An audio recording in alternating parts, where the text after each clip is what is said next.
Hello and welcome. Hey, Robert, how are you doing? I'm a raging ball of sunshine. It's been a day.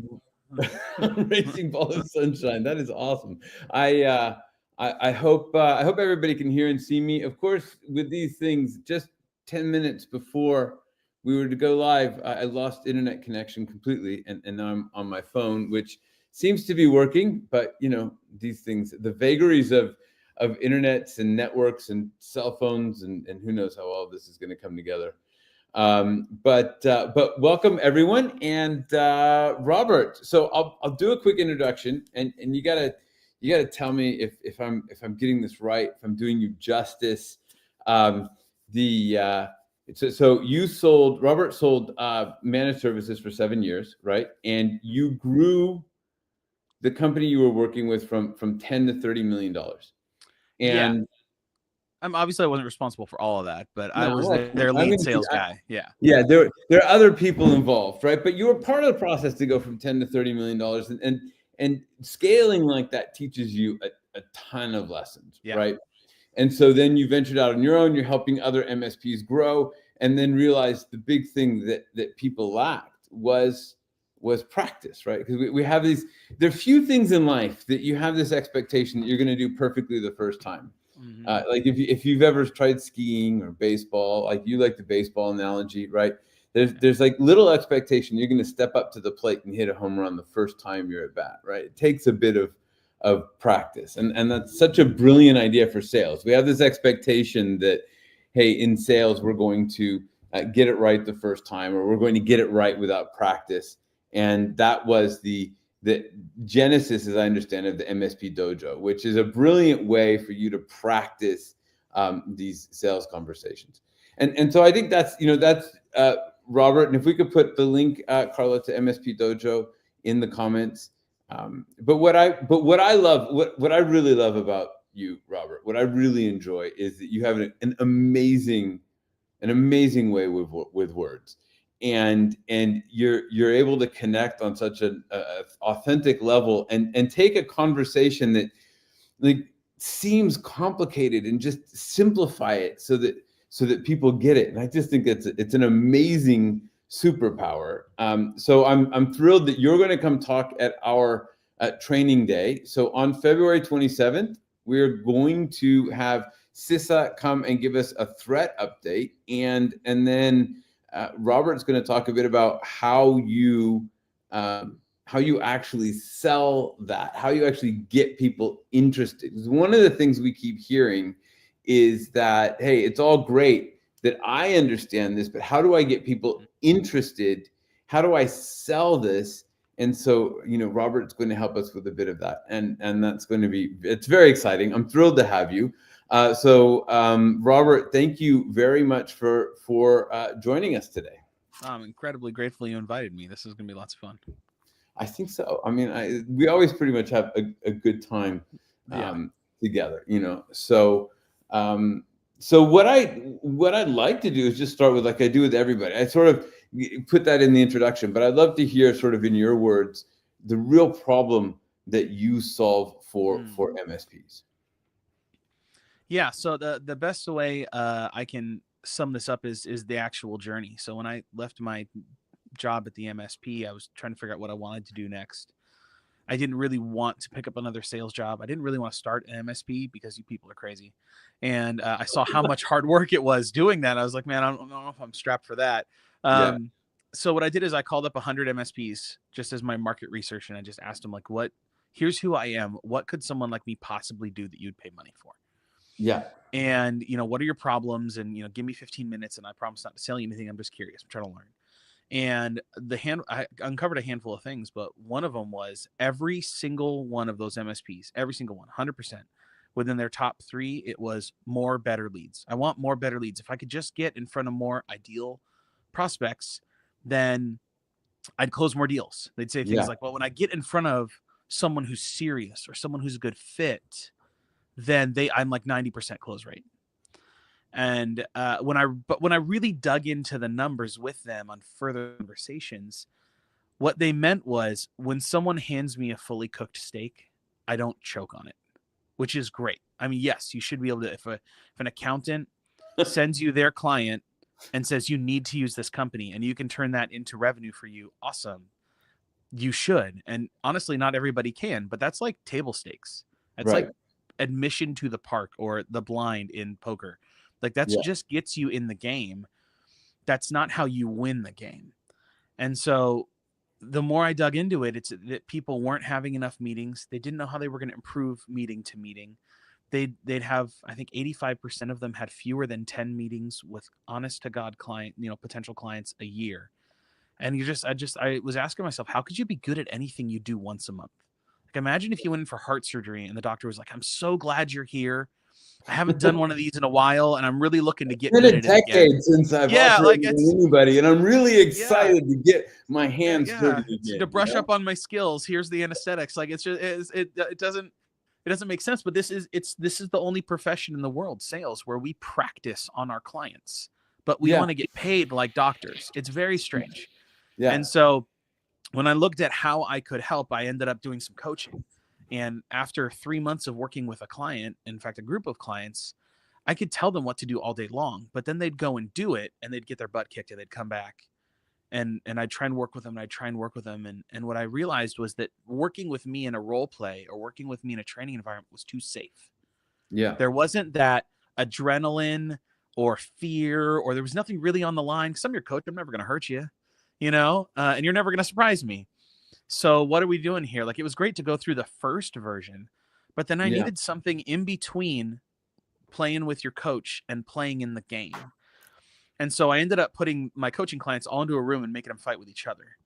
And that was it. That's what they needed. They needed a little bit of help figuring out what to do, but then they needed to try it to shake off the cobwebs and, like I said, hijack that limbic system so that there's no, like, the knowledge has to go from your prefrontal cortex where you learn that information, and then it has to filter through your identity, your fears, your beliefs, your adrenaline, whether or not you slept good that last night, and then it's got to come out of your mouth. And so the dojo fixes that problem. I think we have an expectation as well that there's no fear when we go into a sales meeting, or that I shouldn't have fear when I go into a sales meeting, or that I know I've had this before. Like, there's almost an immaturity to it. Well, it's immature to have fear in a sales meeting or any meeting. And I think the reality is everybody has a bit of fear. It's how you deal with it that's the issue. And it's how you develop that reaction to it so that, hey, I've been here before. I know what I need to do now. I have that muscle memory. I don't have to let the fear dominate. Yeah, and it's so interesting because repetitions, just by their very nature, make something more comfortable, and they take over that system, that fear-based system. And I used to joke about, and I remember having this moment of clarity with my wife. It's like walking to a person's office and asking them for money so that I could pay my bills is like the closest thing my brain has to fighting off a lion. Or like when the neighboring village comes to burn down my village. Like, it's the closest thing evolutionarily that has triggered this adrenaline flight or fight, like, survival method. And it's, according to my lizard, that limbic system, it's the most dangerous thing I do. It is. And so, of course, it's going to leverage the tools it has to keep me safe in that environment. And so I have to find a way to overcome that and take control of it or trick it or disarm it. And repetitions, as far as I know, is the only way to do that. Well, and you're building that, because when you go into that fight or flight, it's like your brain goes into automatic mode. It goes into, okay, I got to run away, or I've got to fight, or, and what you're doing is you're training that other neural pathway that says, all right, hey, there's another way for me to do this. I recognize this. There's another way for me to do it, which is super powerful. Definitely training it, and quite frankly, just wearing it down. Like, it just can't. You can only be afraid of something for so long. And so at some point you're just not afraid of it anymore. It either kills you or you figure it out, And so, and it's not going to kill you, by the way. Practicing your sales is not going to kill you. Yeah. Fighting line, maybe. But, in this particular case, there really isn't anything in real life scary about what we're doing. It's not life threatening. And so what we have to do is we have to convince our brain that it's not.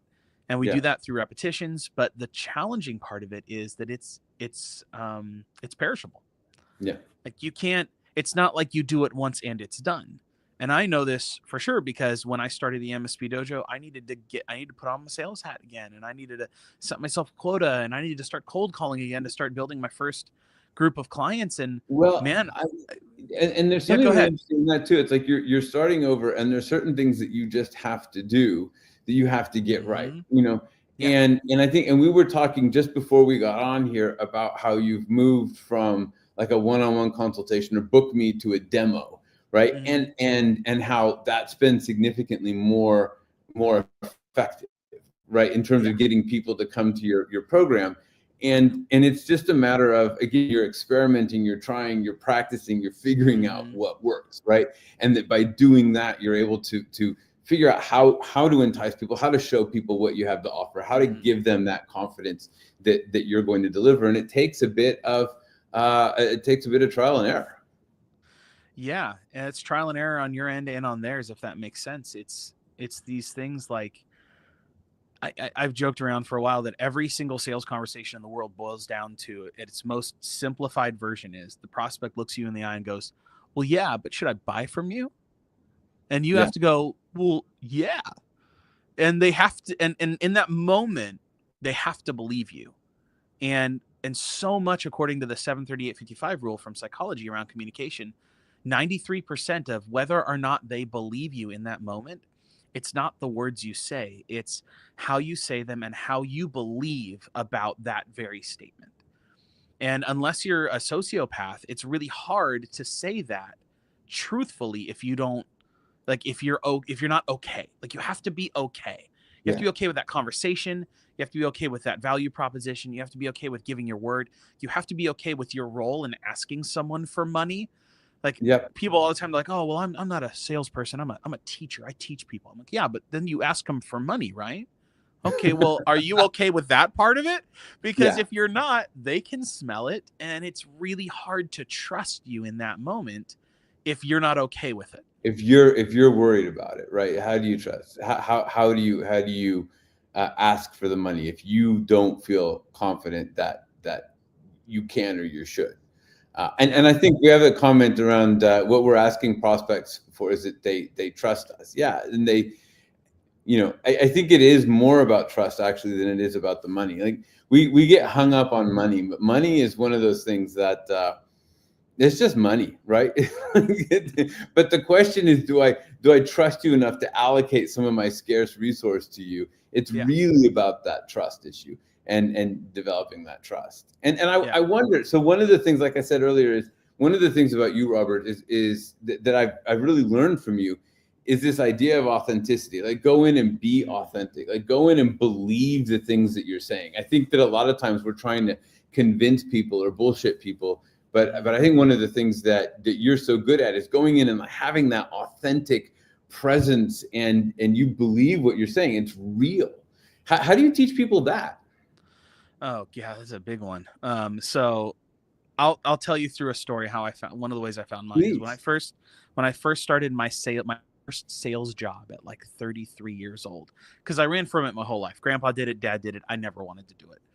And then I finally took my first sales job at 33, and I went out and bought two suits. I went and blew like $500 at the Men's Warehouse or something. I got a bunch of Yeah. shirts and suspenders and nice shoes, and I wore those two suits for months, and it was really hard because, but the job was hard. As a first sales job, I had to like really figure out how to do this, and like I said, every meeting was a life or death scenario. And then I remember the company I was with had me take a personality test called the predictive index, and one of Yeah. the measurements on that was formality, and I tested two standard deviations away from formal. I liked casual, and what happened Yeah. was I learned in that moment, I'm not, when I get dressed for work in the morning, I'm putting on a costume that is not It's authentic to not me you. as a person. It's just me. Oh, And that's so interesting. Yeah. even in that moment, even in the choice of clothing, there was a disconnect between my reality and my identity.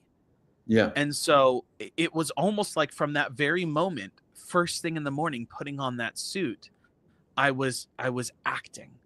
and I'm not that good an actor. I'm pretty good, but I'm not George Clooney thing. I'm no Tom Hanks. I'm not going to be good enough Well, I suck at acting. convince So if people it's to not buy from authentic me. to me, it's never going to come Yeah. across.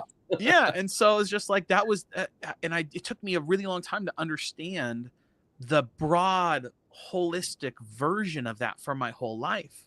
Yeah. But I remember that moment, getting permission to be myself, just even what I wear. And so I can walk into the law office, the managing partner's law office of a guy who makes $1 million a year going to court, and he's in a suit, and I can wear my Patagonia or my Columbia vest with an untucked shirt and sneakers, and I will be more likely to close the deal wearing that than wearing the suit, because I'm authentic to me. And there's probably 1,000 versions of that, and I'm constantly looking for, hey, am I feeling authentic? Am I speaking authentic? There's a guy named Dave Saygraves. One of his mottos is, if you feel it, say it carefully. And these moments where we're not authentic to ourselves, they build up like a poison in your system. And then what happens is you can't function anymore because you're living a lie and asking people for money at the same time. So It's weird. I think that's the trick, right? So you're sort of living a lie while you're trying to build trust, so that you can ask them for money. Good freaking luck, bud. Their way of showing you trust. It's very hard. And you were talking about, in the little clip that we used to kind of promote this, the fact that price doesn't matter. It's really about, what are you going to do for me? How are you going to make it work for me? And you can't really convince somebody that you're going to transform their business if you're living a lie. Yeah. I think that's really true. Yeah. And I think one of the hardest is about that head trash, about who we are, or who we're supposed to be, or what an MSP is, or what an MSP owner is supposed to be, or what your peers are doing. It can be one of life's hardest challenges to figure out what is authentic to you. There's a level of self-awareness. Nobody taught me how to do. There were tools available to me. It's not like in high school that I took, my sophomore year self-awareness 101. Like, it's not something generally most people have the tools to understand. It's a soft skill that requires sometimes guidance, and it's just really hard to know what's authentic to you and what's not. But I think maybe paying attention to it and drawing attention to it and practice are the types of things that tend to get you there. Yeah. I want to ask you a question. So one of the things that we do with our clients, right? So part of our process is to help people really narrow. So when you're selling something, you've got to get narrow and you've got to get specific, right? You just can't sell. One of my favorite examples is from angel investing, where one of the people who pitched to us was selling face cream to people who have faces, right? And you can't do that. Sure. It just doesn't. It never works, because nobody identifies as having a face, right? They identify as something else. So I think we agree on that. You've talked about how that impacted your MSP sales days. But what you said at the very beginning of this that I thought was really interesting was, you said, I went out and I interviewed 100 MSPs. And one of the things that we keep trying to get our people to do is to say, okay, go out and have some conversations with your target customer. Ask them, like, this is what I'm trying to do. What do you need? Have that conversation. And I'd love to hear from you, like, how did that go for you? How did you find these people? Were they open to the conversation? How did that work out for you? Because I think that's a key part of making your business work. Yeah. Oh man, I don't want to do the consultants thing where I tell a story for 5 minutes and then give you an answer. So I'm going to give the answer first. I don't know. We like stories. Does anybody not like? Yeah. I love stories. So, okay, then we'll do the story first. So, let's it's not really even a story. It's more like let's do the math on it. Okay. I'm going to hand you a list of 100 customers or potential customers, or people you think you want to work with, but people who you're eventually going to ask for money. Okay, here's a list of 100 names, companies, phone numbers, emails, titles, LinkedIn. And I'm going to say, go ask these people for money. Right. What's easier? Cold calling, ring, ring. Hey, this is Robert. Money, please. Like, is that an easy cold call? Hey, I'd like to meet with you to figure out how my business could solve problems for you. Money. Yeah. What it's really just money. Money. Please, money. And look, I've done that. Like, it's doable. It's a heavy lift. It's a heavy lift emotionally. You're right. Is that Well, and I want to say it's a heavy lift emotionally, and it's a ton of work. Like everybody thinks that it's a lot faster, but it's not, right? It's not the fastest way to get to the results. So sorry, I cut you off. Go ahead. No, that's all right. I'm just even from a like, hey man, if your target market is so in need, if you truly have the pill that you take once that will help you make sure your BMI falls under a certain percentage for the rest of your life, no matter what you do, probably not that hard to sell. Go ahead, call them and ask them for money. But that's generally not what we as MSPs do. So instead, like your other option is to call them up and say, hey, my name's Robert, and I could really use your help. Can I borrow 15 minutes of your time? What I'm trying to figure out is I think I know who I want to work with. And it's people that kind of look like you, but I don't know for sure. Can I have just 15 minutes of your time to figure out if what I do really even matters to people like you? And then I promise not to ask you to buy it. I just need to understand before I get into this. Like, is that an easier ask than give me money? I think it's neat that I've never been able to start selling without starting that first. Yeah. So I mean, that's always been whatever I'm doing. The first 10 calls are just, I'm not even trying to sell you. I don't want to sell you. I just want to know what the deal is and who you are and what problem you're trying to solve, because I can't sell. Well, I can't. So maybe if I spent more time with you, but like for me, it's really about being able to go in and deeply understand the problem before I meet somebody. Like I have to have that information, and then I can go in and say, look, this is the problem I solve for people like you. And then like, oh my God, you can do that for me. Great. Right. Or they say, no, I don't want that. I'm like, okay, cool. Bye. But having those early conversations around really what are your problems and what kind of solutions you need, I just think is crucial. And honestly, people like to help each other. We're sort of built that way. So, And I think there's Cialdini has a book about this called Influence that really talks about the law of reciprocity. And there's the example he gives is like, how did we get to the point where someone like Nixon would stick his neck out to allow Watergate to happen? Like there was no way that wasn't going to lead back to him if ever found out. What makes a strategic thinker like Nixon green light an idea like that? Yeah. And Cialdini talks about in his book that like, because the first thing the guy asked for was absolutely ridiculous and illegal. It was like scooping up people in the middle of the night and torturing them in local gas stations, while wearing black hoods, using immigrants flown in from Nicaragua or something. It was like the craziest idea. And Nixon was like, not a chance in hell. And so it's okay, well, let's back it down to this other slightly less crazy one. And then the whole Watergate scandal was like idea 3 or 4. And it seemed, quote, in Nixon's own words, so reasonable compared to the other ones. And he had been worn down from saying no so many times that he almost felt obligated to greenlight this particular plan. And so just in the complete most selfish way possible, if you called 100 businesses and you said, hey, I just want to know more about you. What could someone like me possibly sell you that would be worth money?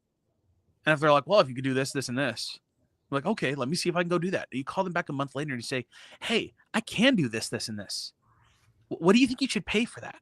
And they go, God, I'd pay this. And you go, okay, let me come back. And you come back in 2 weeks and you say, hey, I can do this, this, and this. I now prove it because I did it with this other client, but it's 4 times more what you thought. Would you still buy it?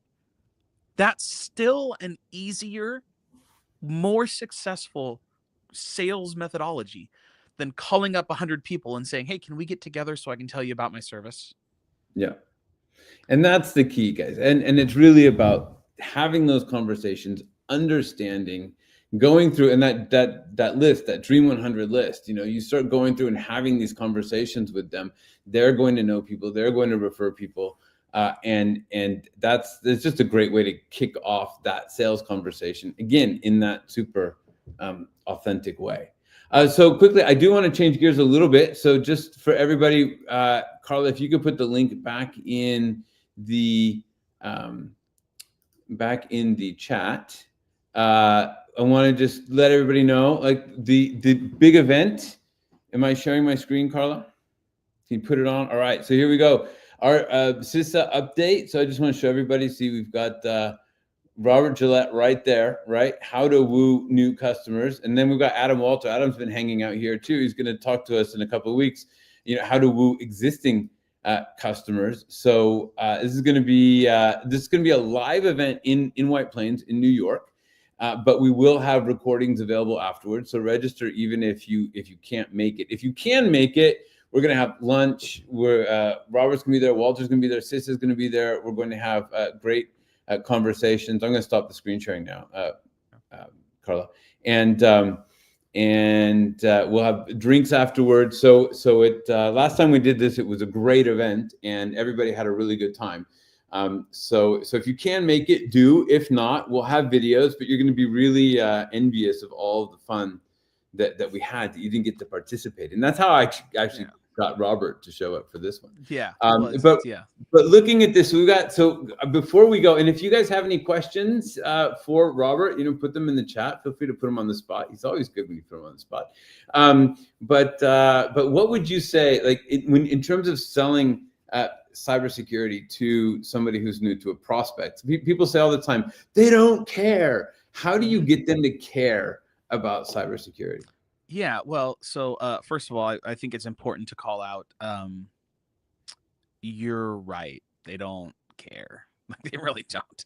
Right. They just don't. And I'm sorry. In the same, I don't care what enamel they're using for the root canal I'm getting into my dentist. Like, I don't care. I don't care which device they're using to harden, the material they just put in a hole in my face. Like, I don't care. I don't care.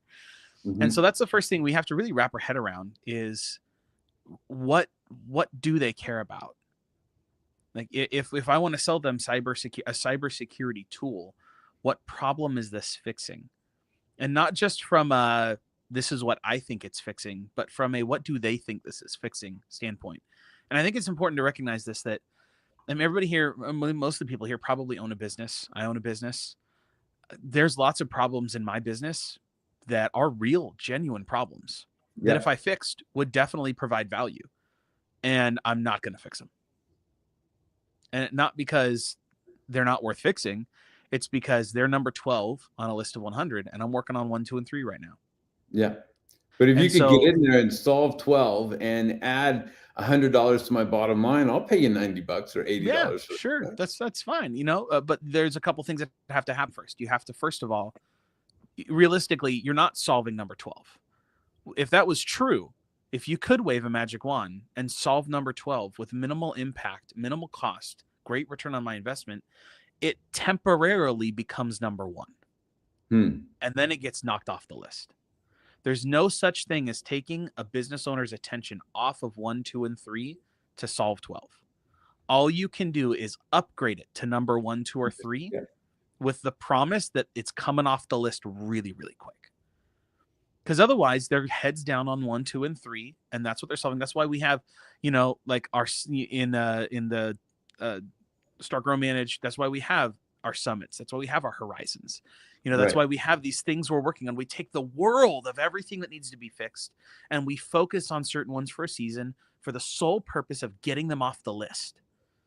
And then the list hopefully gets shorter. Yeah. So that's like the whole point of like the hurdles and opportunities list and the horizons and the planning is that you're going to go through and say, all right, what is the thing I'm going to focus on right now to get it ticked off? Because the problem we have in running businesses is so often we just get stuck in the quagmire of all the things that have to get done. And we worry about number 12. We worry about getting to number 12 while we're trying to get number 3 done.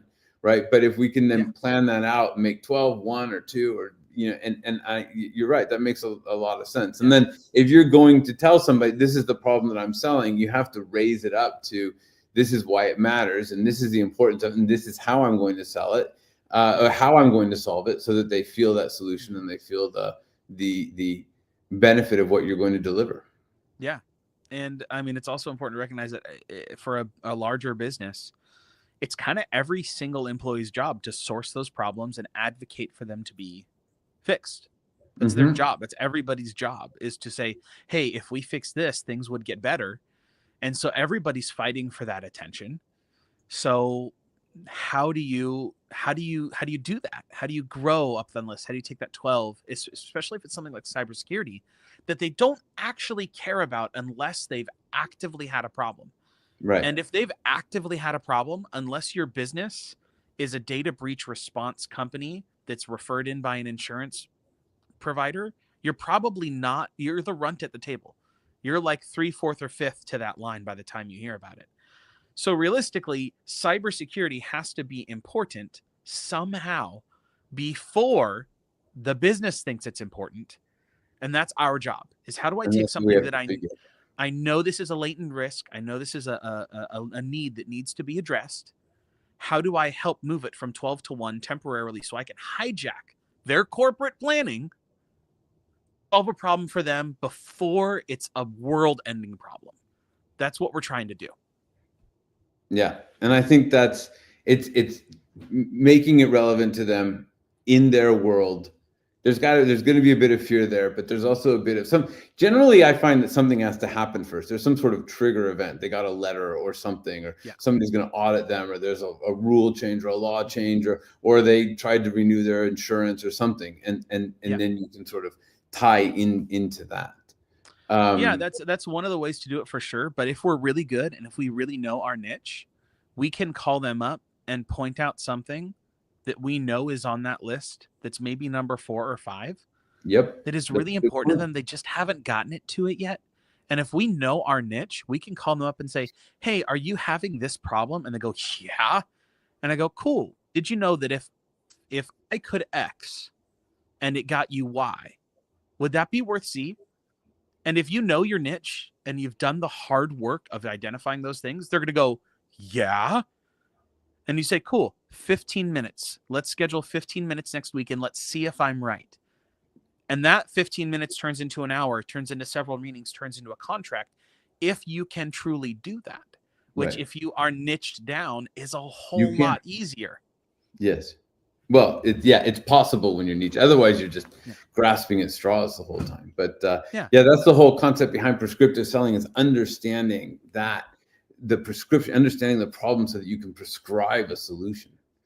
Yeah, and hear me though, if you're listening to this and you don't have a niche, because by the way, when I started at my MSP, they had no niche. Yeah. I chose a niche because I needed to make money very quickly, because I wasn't going to sit around and I looked really quickly and I was like, yeah, I am grasping for straws. And the deceptive part about it is, there are enough people in such bad IT pain, they will. It's already their number 1, 2, and 3 problem. And you might get there just early enough that you're the first person at the table and not the 5th. Yeah. So that's the deceptive truth about this, is that you can go general market and grind and grind and grind and still get clients and even still grow your MSP. It's just very hard and wasteful and much work. It is, but it does work. If you've got the stomach for it and you're one of those people that can just get it done, if you've got sales in your heart, go for it, man. You'll be fine. You want to make 100 calls. It's sort of like the Edward Jones thing, like, make 125, make 25 calls a day for, the next 3 years. We joked it. Call them till they pick up, talk to them till they invite you in, keep going until they buy. Like that. It does work because of the nature of our industry and how bad so many IT providers are and how often they change when it's bad. Yeah. It will work. It's just very hard. There's an easier way. There's a much easier way. We do have a question from Mike Beebe. I believe that's how you pronounce it. Typical close rate out of the Dream 100 list. So if they're truly your perfect customer and you follow this methodology, what do you think? I think it's 100%. But over what time period is always the question. Yeah. Over what time period? And how long do people stay on the Dream 100 list? Yeah. So it's kind of the way that we do this is we push for a no, right? And then take people off the Dream 100 list and put people on the Dream 100 list. And kind of what we're looking for is you go after the first 10, and almost always you get a couple out of the first 10, and then you move on to the next 10. And move on to the next 10. So you just keep sort of replenishing the Dream 100. But I think you can build a business. So the follow-up is, in a year, I think you can build a $1 million business around your Dream 100 in a year with no problem. Oh, no problem. I think that some of the, when we're talking exact percentages, there's lots of questions like, how big is your market? Are you the only MSP in a 60,000 person town? Are you in San Francisco where I sold, Yeah. where there's like, you throw a rock and you can hit 3 MSPs with a ricochet? Like, Yeah. it's, are you selling to a $1,200 contract or a $12,000 contract? How many MSPs can you even, or how many clients could you even onboard without disrupting your service? Is that one a month? Is that one a quarter? Like, a lot of these things matter. For like a law firm, 20 employees is what I'm seeing popped up on the phrase, Yeah. or on the screen. It, I wouldn't be so like yeah, sorry, go ahead, Jeff. no, I was gonna say Yeah. there isn't. I don't think there's a percentage rule, right? I think that There isn't. there will, you will close people, and the longer you work on it, the higher the percentage rate. Yeah. I will say what we find is that the problem of not having the Dream 100 is that when you're out marketing, and sales is a part of marketing, right? When you're out trying to make yourself known in the world, you're competing with everybody else who's out there trying to make themselves known, and there are like 33 million companies out there, and they're in the US, and consumers or people who are buying get about 10,000 messages a day, right? So it's like the noise that's out there is tremendous, and the beautiful thing about working with a smaller group is you can actually make yourself known amongst that smaller group, and you will have a good return on that investment, because they will start to recognize you. They will know who you are, and it's hard to give a real percentage, but yeah, your close rate will be high. I mean, what were you going to say, Robert? I mean, I can tell you some general things, that if someone calls me and they say they close 90%, then they're not paying attention to something. Either they're not getting enough meetings, or they're just forgetting the bad ones. So if you tell me you close 90% or 80%, I can tell you your math is wrong. That's the first thing I can tell you. I do know that a brand new sales rep who's just trying to figure this out in a really general market, if they're after their first year, even for a targeted list of 100 without a niche and with no experience, 20% would be pretty good. So it really depends though on, we have to understand we're not selling sandwiches. It's not like people are hungry for this every day. And if 0 on a scale of 1 to 100, if 0 is the day that after they signed a brand new contract with an MSP, and 100 is the day before they sign their next one. When people are really taking a discovery meeting with us, is somewhere around like 80 to 86. Any earlier than that, and this isn't one of the top 3 problems, and any later than that, you're too late. You're the 4th vendor in a 3-vendor selection, and you just missed it. And so a huge part of what we're trying to do with our Dream 100 is not necessarily close business.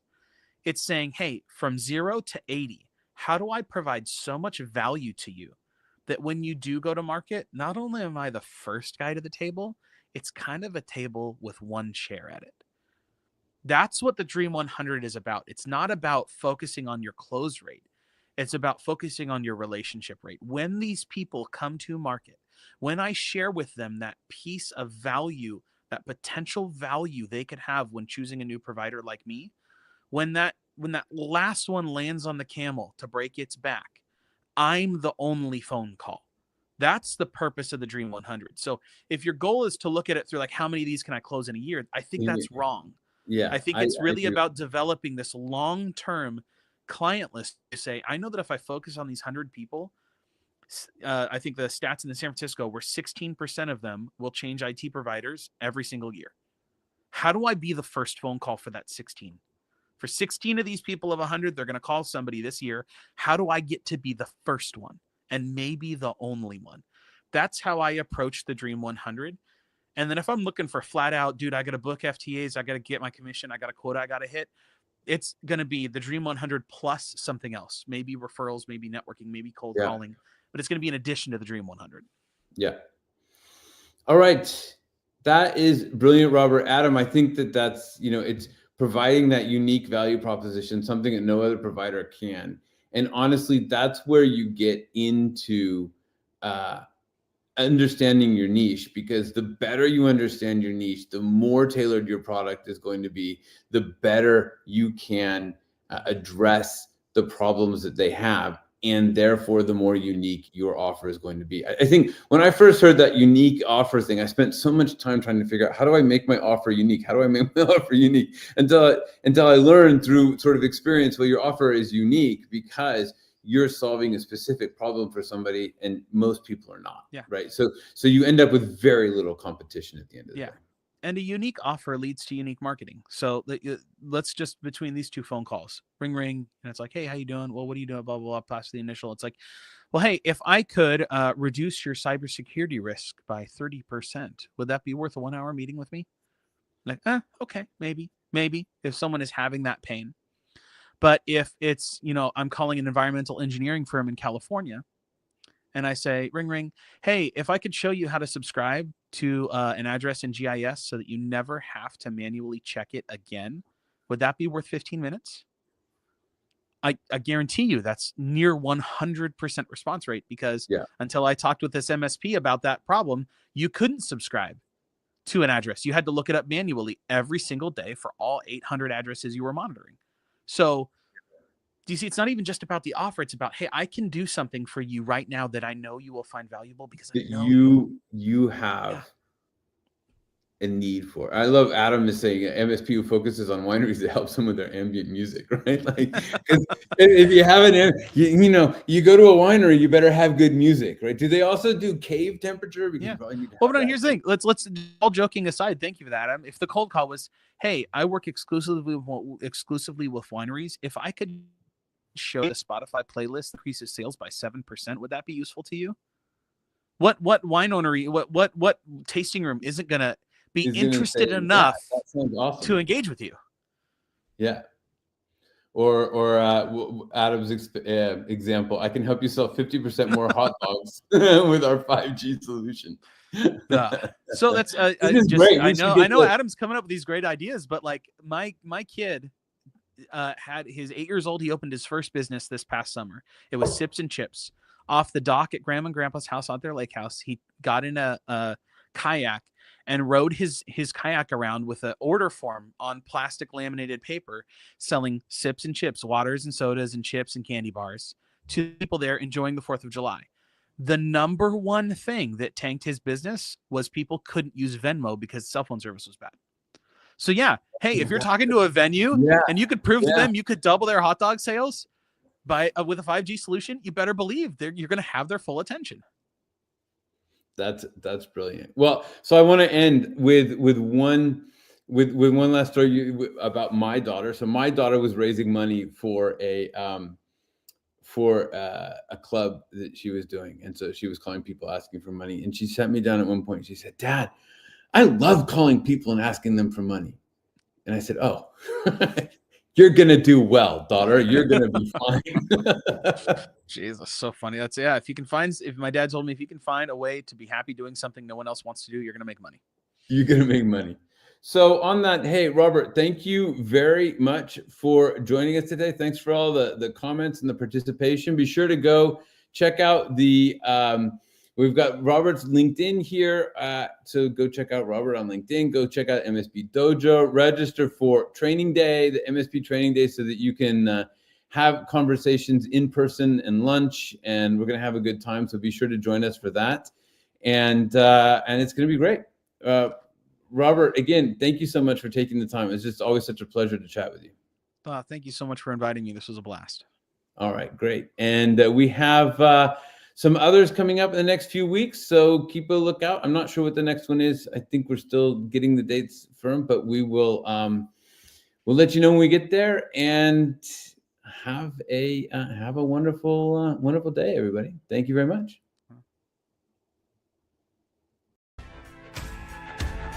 Thanks for joining us, and a special thanks to our subscribers. Consider becoming one right now and tap into our insights and instincts to help drive your business vision and success. Remember, you didn't start your business to feel frustration. You started it for freedom. We can help you discover the impact, freedom, and wealth you always imagined. Learn more at startgrowmanage.com/learn more.